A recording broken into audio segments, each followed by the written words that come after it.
नमस्कार दर्शकों, स्वागत है आप सभी का हमारे बेहद खास कार्यक्रम धर्म क्षेत्र में। मैं हूं आपके साथ शैलजा त्यागी।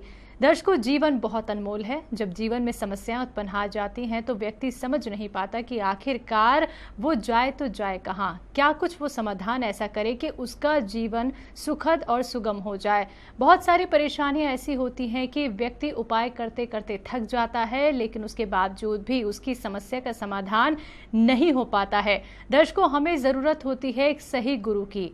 जब हमें एक सही गुरु का सानिध्य प्राप्त हो जाता है तो हम अपने सभी कष्टों से आराम से निकल जाते हैं। ये मंच आप सभी दर्शकों का स्वागत करता है। अगर आपके जीवन में कोई भी समस्या उत्पन्न हो रही है, अगर आप वाकई में अपने जीवन को संवारना चाहते हैं, तो ये मंच आप सभी का स्वागत करता है। लगातार आपके टीवी स्क्रीन पे नंबर चल रहे हैं, आप इन पर कॉन्टेक्ट करके लाइव आचार्य जी से बात कर सकते हैं। तो चलिए अब कार्यक्रम की यहाँ पे शुरुआत करते हैं और मिलकर स्वागत करते हैं ज्योतिष आचार्य पंकज तिवारी जी का। आचार्य जी, स्वागत है आपका। आचार्य जी, बात करना चाहूंगी आज संतान सुख को लेकर। बहुत सारे दंपति ऐसे हैं जो इस लाभ से वंचित हैं। बहुत सारे घरों में कलेश भी देखे जाते हैं। व्यक्ति इतना ज्यादा डिप्रेशन में आ जाता है कि वो तमाम उपाय करता है, उसके बावजूद भी उसको लाभ नहीं मिल पाता। क्या कुछ कुंडली में ऐसे योग होते हैं जिनकी वजह से व्यक्ति को इस परेशानी का सामना करना पड़ता है? दर्शकों, कार्यक्रम की हम शुरुआत करें उसके लिए उससे सर्वप्रथम मैं आप सभी के सामने ये बताना चाहूंगा कि संतान की प्राप्ति कब होगी, कैसे होगी, ये आदिगुरु विधाता ब्रह्मा जी के द्वारा पहले ही लिख दिया जाता है। तो मैं ब्रह्मा जी को याद करूंगा। अचिंताय विक्त रूपाय निर्गुणाय गुणात्मनि समस्त जगदाधार मूर्ते श्री ब्रह्माणे नमः। कार्यक्रम के अंतर्गत आज आप सभी जान पाएंगे कि संतान प्राप्ति में कब, कैसी, कहां से समस्या आती है, कौन से ऐसे ग्रहों की दशाएं होती हैं, अंतर्दशा होती है या प्रत्यंतर दशा होती है, कौन सा ग्रह संतान प्राप्ति का मुख्य कारक होता है। सारी चीजों को देखना बहुत ही नितांत आवश्यक हो जाता है।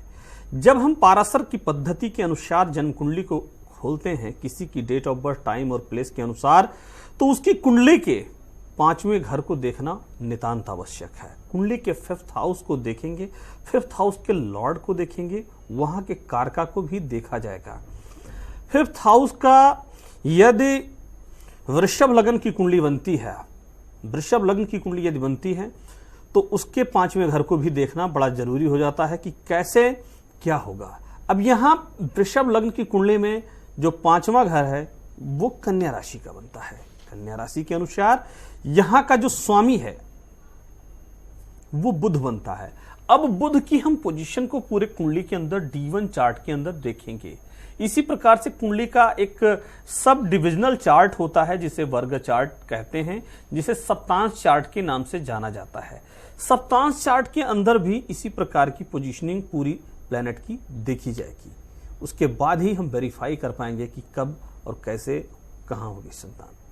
बिल्कुल दर्शकों, यानी कि कुंडली का अवलोकन होना बहुत आवश्यक है। देखिए, ग्रहों की चाल जब चलती है तो बहुत सारे जीवन में इतने ज़्यादा परिवर्तन आ जाते हैं कि हम ऊंचाइयों से नीचे भी गिर जाते हैं, लेकिन नीचे गिरते गिरते हम ऊपर भी उठ जाते हैं। लेकिन ज़रूरत होती है हमें एक सही मार्गदर्शन प्राप्त करने की। अगर आप लोगों के जीवन में कोई समस्या चल रही है, आप लोग एक सटीक मार्गदर्शन प्राप्त करना चाहते हैं, तो ये मंच आप सभी का स्वागत करता है। लगातार आपके टीवी स्क्रीन पर नंबर दिखाए जा रहे हैं। बस करना क्या है, आपको इन पर कांटेक्ट करना है और जानना है अपनी समस्या का समाधान। कार्यक्रम को आगे बढ़ाते हैं। कुछ दर्शक हमारे साथ जुड़ गए हैं, उनसे बात कर लेते हैं।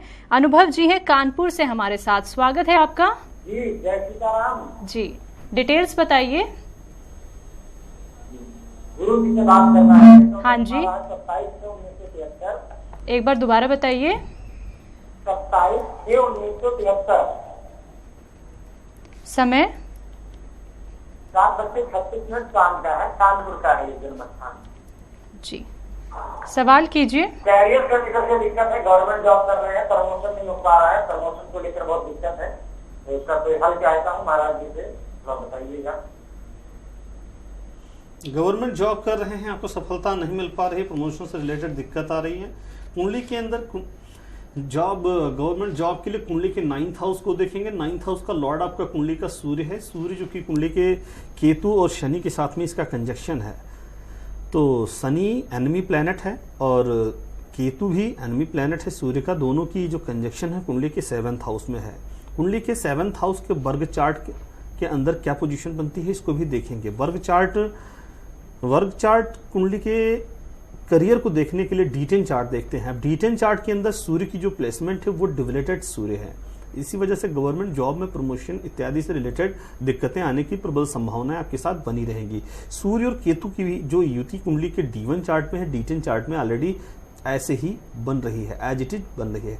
इन चीजों को देखने के लिए मैं आपको बता देना चाहूंगा कि कुंडली के जब तक नवम, दशम अथवा एकादश पर किसी भी शुभ ग्रह का गोचर आवश्यक रूप से नहीं होता है या प्राप्त दशा शुभ नहीं होती तो प्रमोशन से रिलेटेड संभावनाएं कम या खत्म हो जाती हैं।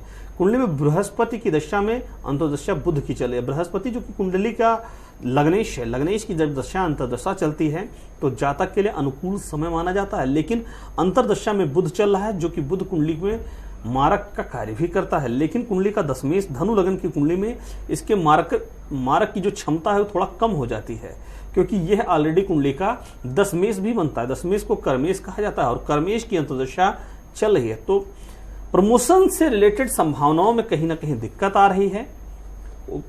इसके लिए आप गौ माता को हरे रंग का चारा खिलाएं, पीले रंग का वस्त्र पहने, पीले रंग का स्वर्ण भी पहन सकते हैं। इतना यदि आप करते हैं तो इससे आपको काफी अच्छा लाभ मिलेगा। ओम ग्राम ग्रीम ग्रौम सह गुरुवे नमः मंत्र का भी पाठ करें, इससे आपको काफी अच्छे लाभ की प्राप्ति होगी। तो चलिए अनुभव जी, आपको उपाय यहाँ पे आचार्य जी ने बता दिए हैं, तो आप निश्चित ही इनको कीजिएगा, आपको लाभ जरूर मिलेगा। देखिए दर्शकों, सुनकर संतोष बिल्कुल नहीं करना है, क्योंकि जो उपाय यहाँ पे बताए जाते हैं वो इसलिए ही आपको बताए जाते हैं जिससे आप अपनी परेशानियों से निकल सके।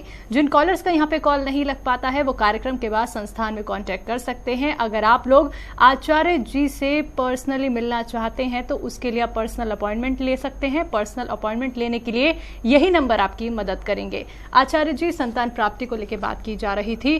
कई बार संतान प्राप्ति में देर हो जाती है, विलंब हो जाता है, तो व्यक्ति समझ नहीं पाता कि आखिरकार ये क्यों हो रहा है। तो इसके पीछे के कारण क्या होते हैं? इसके पीछे के जो स्पष्ट कारण है मैं आपको बताना चाहूंगा। किसी भी फीमेल की कुंडली को अगर हम देख रहे हैं, यदि मेल के चार्ट को देख रहे हैं तो संतान प्राप्ति की कुंडली के 5th हाउस को देखेंगे। यदि फीमेल चार्ट को देख रहे हैं तो फीमेल का 9th हाउस देखना बड़ा ही नेसेसरी है, क्योंकि कहा गया है कि एक महिला का भाग्योदय तब होता है जब उसको संतान प्राप्ति होती है, वात्सल्य सुख ही उसका भाग्य होता है। तो 9th हाउस फीमेल चार्ट में कैसा चल रहा है इसको देखना बड़ा ही जरूरी है। अब 9th हाउस के लॉर्ड की दशा अंतर्दशा प्रत्यंतर दशा को भी हम देखेंगे, वो किस प्रकार कुंडली के अंदर मूव कर रही है उसको भी देखना अत्यंत आवश्यक हो जाता है। कई बार आपने देखा होगा कुंडली में 5th हाउस का लॉर्ड छठे में चला जाता है या 9th हाउस का लॉर्ड अष्टम भाव में चला जाता है तो भी संतान प्राप्ति में देरी हो जाती है। पंचमेश का छठे घर में जाना, नवमेश का अष्टम भाव में जाना कहीं ना कहीं संतान प्राप्ति में डिले योग बनाता है। इस प्रकार के डिले योग को सॉर्ट आउट करने के लिए बहुत सारी विधियां हैं, बहुत सारी चीजें हैं, इनको उपाय करना चाहिए। और जो भी हाउस आपके कुंडली के अनुसार 5th या 9th हाउस में पड़ रहा है उसका उपाय बहुत ही जरूरी है। इसको यदि पंचमेश या नवमेश कुंडली के अंदर नीच हो जाते हैं तो ये प्रवृज्या दोष भी लगाते हैं। ये प्रवृज्या दोष संतान प्राप्ति में सबसे बड़ा घातक होता है। ये कहीं ना कहीं दिक्कतें बहुत ही क्रिएट करता है संतान प्राप्ति से रिलेटेड। तो संतान प्राप्ति को लेके आज हम यहाँ पे आचार्य जी से चर्चा कर रहे हैं। आप लोगों को ज्यादा से ज्यादा जानकारी देने की यहाँ पे कोशिश की जा रही है, क्योंकि व्यक्ति जब ये नहीं समझ पाता है कि आखिरकार उसको संतान सुख की प्राप्ति क्यों नहीं हो पा रही या फिर इतना डिले क्यों हो रहा है, तो उसके पीछे के कारण होते हैं दर्शकों, और कारण जानना बहुत आवश्यक होता है और सही जानकारी होनी भी बहुत आवश्यक होती है। तभी हम आप लोगों से बोलते हैं कि कोई भी मन में सवाल है, कोई भी मन में संशय चल रहा है तो आप लोग इस कार्यक्रम से जुड़ सकते हैं, हमसे जुड़ सकते हैं, सीधे अपने सवाल हमसे कर सकते हैं, क्योंकि समस्या है तो समाधान भी है। आगे बढ़ते हैं, एक दर्शक हमारे साथ और जुड़ गए हैं, उनसे बात कर लेते हैं। पुनीत जी हैं उज्जैन से हमारे साथ, स्वागत है आपका। राम राम पंडित जी। जी जय सीताराम। डिटेल्स बताइए। जी 1 अप्रैल 1986, समय 11:10 उज्जैन। ये 11:10 कब के, सुबह के शाम के? सुबह का। जी। जन्म स्थान उज्जैन का है। जी। जी क्या जानना चाहते हैं? जी कपड़े का व्यापार करता हूँ पंडित, इसमें चल नहीं रहा है। गारमेंट से रिलेटेड काम करते हैं, वो चल नहीं पा रहा है। कुंडली के अंदर गारमेंट से रिलेटेड व्यापार को अगर देखना है तो जुपिटर, वीनस और मून को देखना बड़ा ही जरूरी होता है। कुंडली के अंदर जुपिटर की जो प्लेसमेंट है कुंडली के 9th हाउस में है, जो कि 10th हाउस का लॉर्ड भी जुपिटर ऑलरेडी बनता है। 9th हाउस में इसकी पोजीशन बहुत अच्छी है। मैं न्यूट्रल साइन के अंदर इसकी प्लेसमेंट बन रही है। मून की महादशा चल रही है, अंतर्दशा में सैटर्न चल रहा है। दशा थोड़ी सी टिपिकल चल रही है, इसी वजह से कहीं ना कहीं आपके लाभ में कुछ ना कुछ परेशानियां, समस्या, दिक्कतें, चिंता चल रही हैं। मैं आपको बताना चाहूंगा, सोमवार के दिन ओम श्री सोमेश्वराय नमः मंत्र का पाठ करते हुए 108 बार ओम श्री सोमेश्वराय नमः, इस मंत्र को नोट कर लीजिए अपनी पेन पेपर में। ओम श्री सोमेश्वराय नमः, इस मंत्र का पाठ करते हुए शिवलिंग पे दूध, जल और सफेद रंग का पुष्प चढ़ाएं। इससे आपको अपने व्यापार में उत्तरोत्तर उन्नति दिखाई पड़ेगी। 9.25 रत्ती का आप एमराल्ड भी पहनिए, इससे आपको भी लाभ दिखाई पड़ेगा। तो चलिए पुनीत जी, आपको यहाँ पे उपाय बता दिए गए हैं, मंत्र का उच्चारण भी आपको बता दिया गया है और साथ ही साथ क्या कुछ आपको करना है ये भी यहाँ पे आचार्य जी ने बहुत अच्छे से आपको बता दिया है। करना क्या है आपको, ये सभी उपाय आपको करने हैं। अगर वाकई में आप अपने जीवन को सुखद बनाना चाहते हैं, आगे जीवन में सफलता प्राप्त करना चाहते हैं, तो करना बस आपको ये है कि उपाय आपको जरूर करने हैं। बाकी अधिक जानकारी अगर आप लोग प्राप्त करना चाहते हैं तो लगातार आपके टीवी स्क्रीन पर नंबर दिखाए जा रहे हैं, इन पर आप कॉन्टेक्ट कर सकते हैं। आचार्य जी, आप एक वर्ग के बारे में बात करते हैं अक्सर, अष्टक वर्ग के बारे में, उसके बारे में थोड़ा आपसे जानना चाहूंगी, क्या होता है? जी, अष्टक वर्ग एक ऐसी चीज होती है कि कुंडली के अंदर जो गणितीय चीज होती है। देखिए, माना कि कोई चीज जो गणित के माध्यम से होता है वो ऑथेंटिक होता है कि यहां से लेके यहां तक का इसका इतना रिजल्ट होने वाला है। और अगर आप किसी ऐसी चीज के बारे में कि ये फला चीज उतनी दूरी पे होगा, तो वहां पे आपको एक अंदाजा लगाना पड़ता है। तो अंदाजा वाली चीज नहीं होनी चाहिए। ऑथेंटिक नॉलेज के लिए कुंडली के अंदर अष्टक वर्ग को देखना बहुत जरूरी है। महर्षि मैत्रेय, जैमिनी और पराशर पद्धति के माध्यम से हमारे ऋषियों, मुनियों, महर्षियों ने, सनातन पद्धति ने बहुत सारे ऐसी विधि को इजाद किया था आज से 5000 वर्ष पूर्व। अष्टक वर्ग, अब ये अष्टक वर्ग क्या होता है? ये कुंडली के अंदर सारे प्लेनेट के समुदाय अष्टक वर्ग की शुभ बिंदुओं की संख्या की काउंटेबिलिटी के शुभ योग को अष्टक वर्ग कहा गया है। और अष्टक वर्ग में देखना होता है कि कौन से वर्ग में कितना क्या चार्ट में आ रहा है। अब वर्ग के अंदर यदि 28 बिंदुओं से संख्या जिस हाउस के अंदर अधिक है या उतना है, वो हाउस अपना बेनिफिट रिजल्ट आने वाले समय में, वर्तमान में या पास्ट में देने की पोटेंशियल रखता है।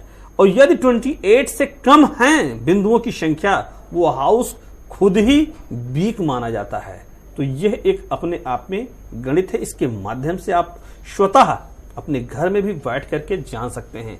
दोस्तों, अष्टक वर्ग के विषय में बहुत कम लोग बताते हैं, इसलिए मैं बताने का पूरा प्रयास करता हूं कि ताकि आपके घर तक ये गणित पहुंचे। यदि किसी की संतान प्राप्ति से रिलेटेड कोई क्वेश्चन डेवलप हो रहा है दिमाग के अंदर, तो उसको देखना बहुत जरूरी है। 28 बिंदु क्या 5th हाउस में है, 5वां घर में, मेल चार्ट के अंदर यदि 5वें घर में हैं 28 बिंदु, तो ये समझ लीजिए संतान प्राप्ति में कोई डिले या कोई बाधा नहीं आएगी। संतान प्राप्ति में देरी या प्रवरज्जा दोष, कोई भी प्रकार की कोई भी कुंडली के अंदर अनावश्यक रूप से कोई ट्रबल आ रहा है, तो आप उसे कुंडली को दिखवा सकते हैं। अब यदि किसी फीमेल चार्ट को हम देख रहे हैं, तो उसकी कुंडली के 9th हाउस के अंदर का अष्टक वर्ग में देखेंगे कि शुभ बिंदुओं की संख्या कितनी है। यदि 28 से अबव है, तो ऐसे जातक